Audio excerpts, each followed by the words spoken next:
तो पुत्र ने कहा कि मन में सोचा कि यदि कहूँ कि शंकर भगवान आ रहे तो शंकर भगवान मुझे श्राप दे देंगे। इसलिए मैंने कहा कि शंकर भगवान जीते और माता पार्वती आ रही। पार्वती जी ने आवेश में आकर मुझे श्राप दिया कि चाहे तू कोढ़ी हो जाएगा, चाहे तू भटकता रहेगा, संपूर्ण शरीर पर कोढ़ हो जाएंगे। ये वचन सुनकर मैं भयानक जंगल में पहुंच गया।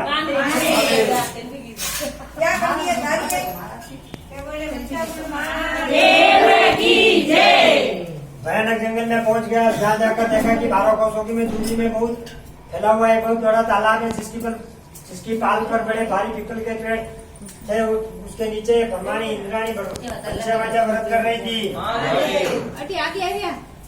पूर्ण होती है तो पार्वती जी के पुत्र अंगद ने कहा कि यह व्रत मैं भी कहूँगा। किसी से चावल सुपारी मांग कर व्रत शुरू कर दिया। 4 साल व्रत करने पर उधर एक दिन पार्वती जी ने महादेव से पूछा कि हमारा पुत्र का कुछ पता नहीं है, कृपा करके कोई ऐसा उपाय बतावे जिससे हमारा पुत्र आ जाए। महादेव जी ने कहा कि वह जीवित है और इस प्रकार मैं बताता हूँ पुत्र आ जाएगा।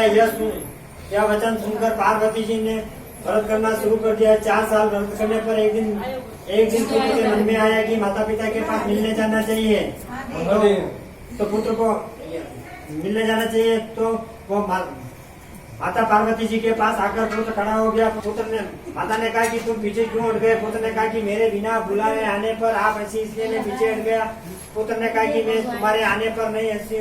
माता ने कहा कि मैं तुम्हारे आने पर नहीं हंसी हूँ, मैं तो व्रत के प्रभाव पर हंसी हूँ, क्योंकि तुमसे मिलने के लिए मैंने यह वंशावचा व्रत किया था। तो पुत्र ने कहा कि मैंने भी यह व्रत किया। माता बोली कि इस व्रत के करने से तुम्हारा श्राप मिट गया, अब तुम्हारे मन में क्या है सो कहो। पुत्र ने कहा कि मैं उज्जैन नगरी का राज करना चाहता हूँ। यह कहकर माता बोली कि तुम्हें उज्जैन नगरी का भी राज मिल जाएगा। यह कहकर उज्जैन की तरफ चल पड़ा। पहुंचकर राजा रानी से मिला। राजा रानी बूढ़े हो गए थे, उनके कोई पुत्र नहीं था, केवल एक कन्या थी। राजा रानी ने सोचा कि हम बूढ़े हो गए, इसलिए अपनी कन्या के साथ अच्छे वर के साथ ठाट बाट के साथ विवाह कर देना चाहिए। हाथ जोड़कर निवेदन किया कि हे गजरा तुम देवता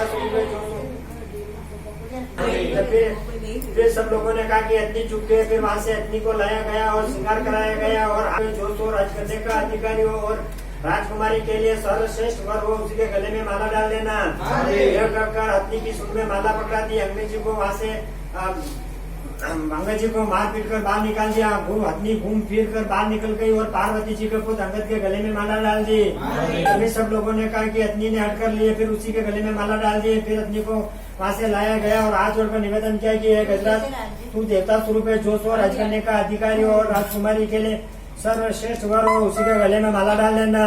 यह कहकर अग्नि की सूंड में माला पकड़ा दी। अग्नि घूम फिर कर बाहर निकल गई और पार्वती जी के पुत्र अंगद के गले में माला डाल दी।